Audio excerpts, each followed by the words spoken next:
아멘. 함께 나눌 말씀 출애굽기 22장입니다. 출애굽기 22장 1절로 15절까지 말씀입니다. 사람이 소나 양을 도둑질하여 잡거나 팔면 그는 소 한 마리에 소 5마리로 갚고 양 한 마리에 양 4마리로 갚을지니라. 도둑이 뚫고 들어오는 것을 보고 그를 쳐 죽이면 피 흘린 죄가 없으나 해 돋은 후에는 피 흘린 죄가 있으리라.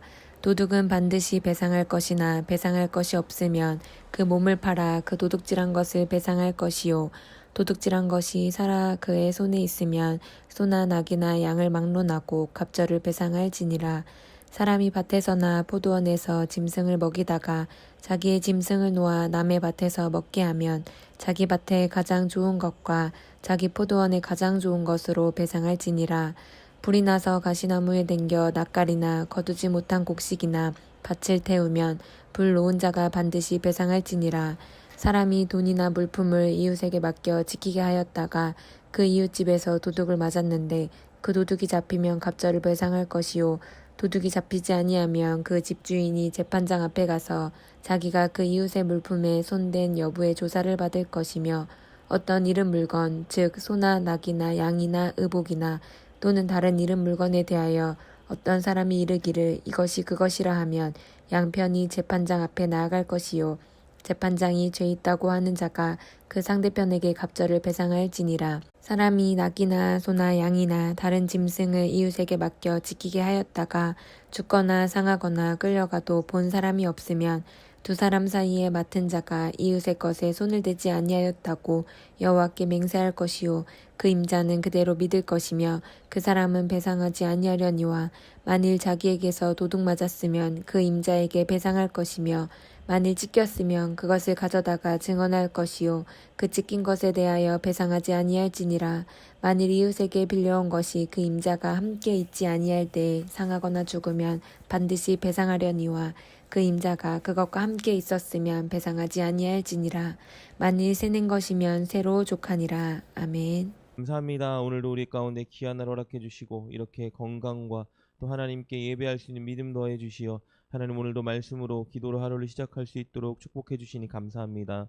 하나님 오늘도 말씀을 통하여 이 땅을 살아갈 때에 하나님이 원하시는 마음과 태도를 가지고 살아갈 수 있는 은혜를 믿음을 더하여 주시고 오늘도 이 새벽에 나와 주님께 기도하는 성도님의 믿음을 보시고 한 사람도 그냥 보내지 마시며 하나님 깊은 믿음 넓은 믿음 또 하나님의 놀라운 위로와 소망과 응답이 임하는 가장 귀한 시간 될 수 있도록 축복하고 인도하여 주시옵소서. 그렇게 일하시고 역사하실 주님 기대하고 소망하며 우리 주 예수님의 이름으로 감사하며 기도드립니다. 아멘.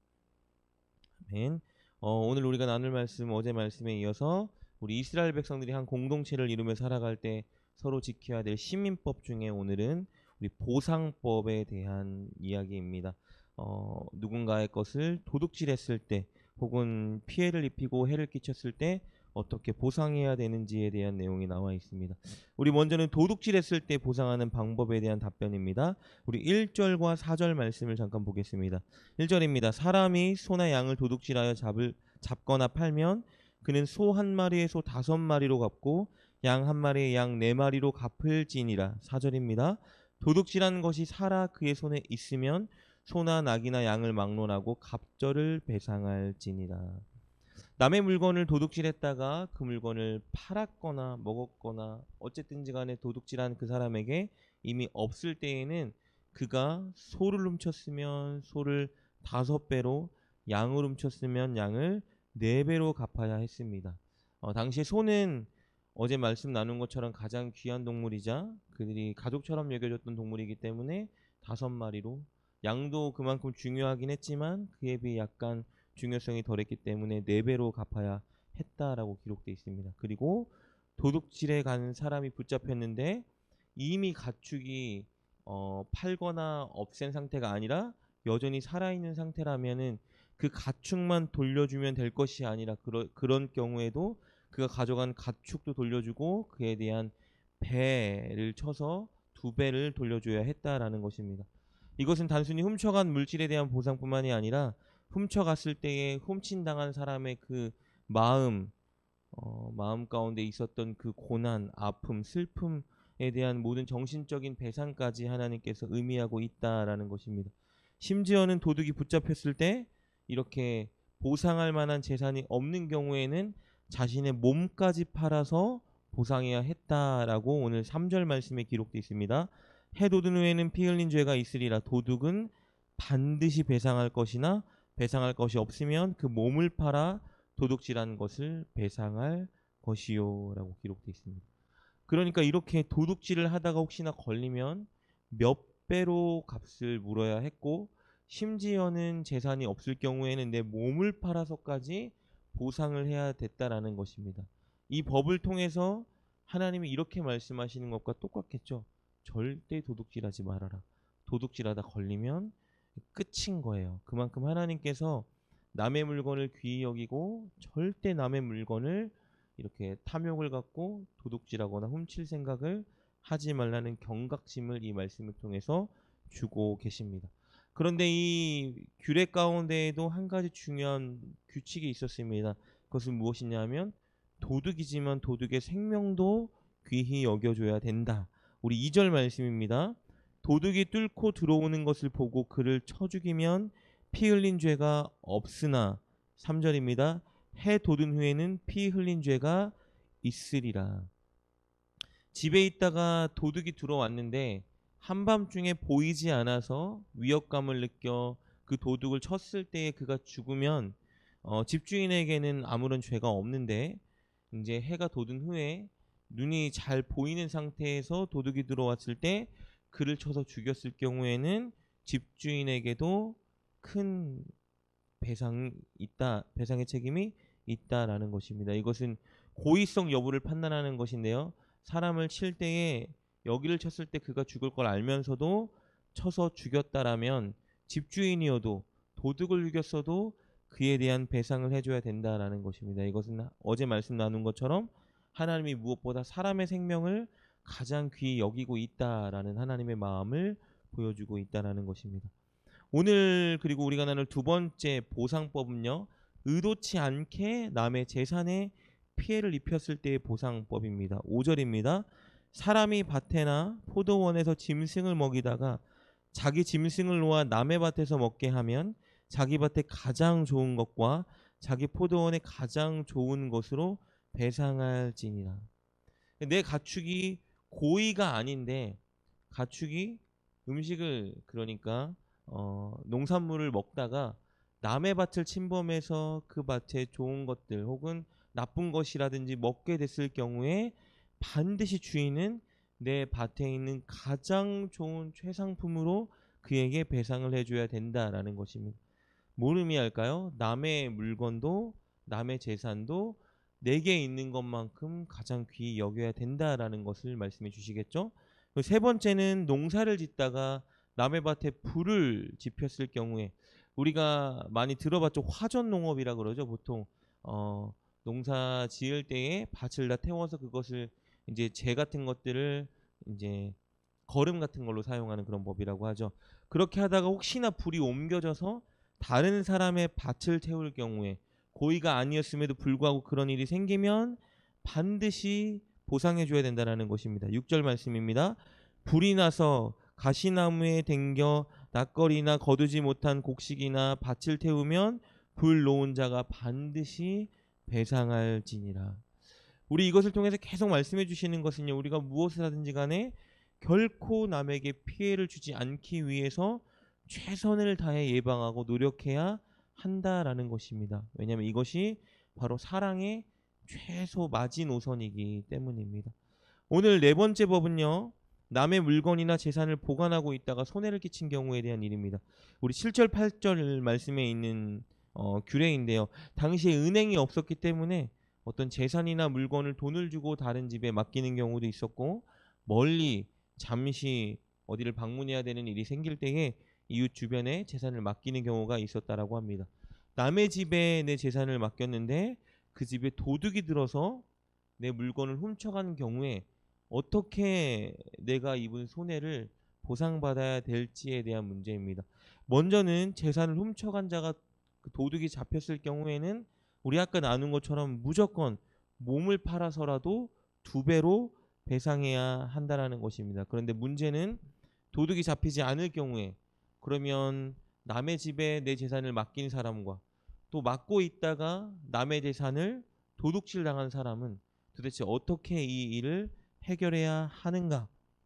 먼저는 재산을 맡고 있던 자가 이거 절대 내 부주의나 혹은 내가 빼돌려서 먹지 않았다라는 것을 반드시 입증해야 한다라는 것이에요. 그러니까 물건 재산을 맡고 있던 자가 나는 정말로 무죄하다라는 자신의 결백을 입증해야 하는데 그 결백을 입증하는 방식이 굉장히 인상적입니다. 어떻게 입증하냐면요. 바로 재판장에게 나아가야 된다라고 기록되어 있습니다. 오늘 9절 말씀입니다. 어떤 이름 물건, 즉 소나 낙이나 양이나 의복이나 또는 다른 이름 물건에 대하여 어떤 사람이 이르기를 이것이 그것이라 하면 양편이 재판장 앞에 나아갈 것이요 재판장이 죄 있다고 하는 자가 그 상대편에게 갑절을 배상할지니라. 재판장이 당시에 누구죠? 제사장이에요. 그럼 제사장에게 왜 나가야 될까? 오늘 10절에 나와 있는 이렇게 짐승을 맡겼다가 잃어버릴 때 혹은 짐승을 맡겼는데 야생 짐승이 와서 그것을 찢겨 죽였을 때에 어떻게 해야 되는지에 대한 규칙과 똑같습니다. 우리 11절 말씀인데요. 두 사람 사이에 맡은 자가 이웃의 것에 손을 대지 아니하였다고 여호와께 맹세할 것이요 그 임자는 그대로 믿을 것이며 그 사람은 배상하지 아니하려니와. 여러분 무슨 말이냐면요. 남의 집에 내 재산을 맡겼다. 혹은 남에게 내 짐승을 맡겼다. 근데 내 재산을 도둑질 당하거나 혹은 내가 맡긴 짐승이 야생 짐승에게 찢겨 죽임 당했을 때 이를 어떻게 해야 되냐? 바로 맡고 있던 자가요. 내 재산을 내 짐승을 맡고 있던 그 사람이 혹시 결백할 경우에 하나님께 고백하는 거예요. 하나님 앞에 여호와 앞에 나는 정말로 무죄하고 결백합니다라고 맹세를 한다라는 거예요. 이렇게 맹세를 하고 나면 어떤 일이 발생되냐면요. 이 재판장이 우리가 잘 아는 이 옷 안에 흉패 안에 있는 우림과 둠림을 꺼내서 그것을 판결하는 거예요. 하나님께 철저히 재판하는 사람도 그리고 나 무죄합니다라고 말하는 사람도 하나님의 판결 앞에 이것을 맡기는 거예요. 그래서 내가 맡고 있던 사람이 나 진짜 결백한데 내가 잘못한 거 아닌데 도둑이 들어와서 진짜 훔친 거다. 혹은 내가 보호해주고 있던 그 짐승을 야생동물이 와서 찢겨 죽인 거라 나는 어쩔 수 없다라고 결백하다면 나 진짜 하나님 앞에 결백합니다 라고 말을 하고 재판장이 가슴에 있는 흉패에 있는 우림이나 둠림을 꺼내서 진짜 하나님이 이 사람에 대해서 무죄하다라고 판결하는지 아닌지의 그 결과에 결정에 따르고 맡기는 거예요. 그러니까 기본적으로 뭘 보여주냐 하면요.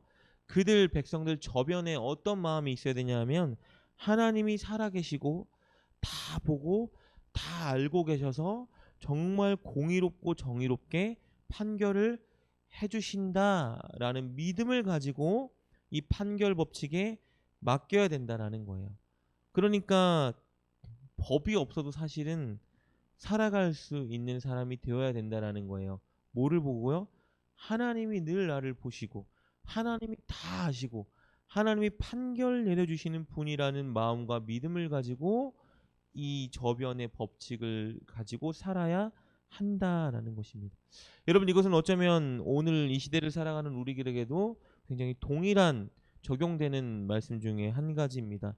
우리가 정말 이웃에게 피해를 끼치지 않고 손해를 입히지 않고 살아가야 되는데 그럴 수 있는 가장 좋은 최선의 방책은 무엇이냐 하면 늘 하나님의 살아계심을 의식하고 살아야 한다는 거예요.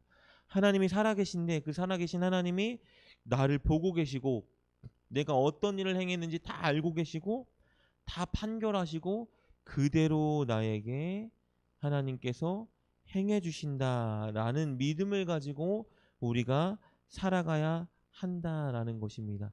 그래서 우리가 어렵고 힘든 일을 당해서 하나님의 도움이 필요할 때만 하나님이 살아계셔 하나님의 내 신음소리를 들으셔라고 고백해야 될 것이 아니라 더불어 우리가 어떤 일을 사람 사이 관계 가운데 행할 때에도 하나님이 내 마음의 동기도 다 알고 계시고 내가 지금 불법을 행하거나 남에게 손해를 입히거나 이렇게 불의한 일을 할 때에도 다 보고 계시고 다 알고 계신다는 믿음을 가지고 살아야 한다라는 것이에요.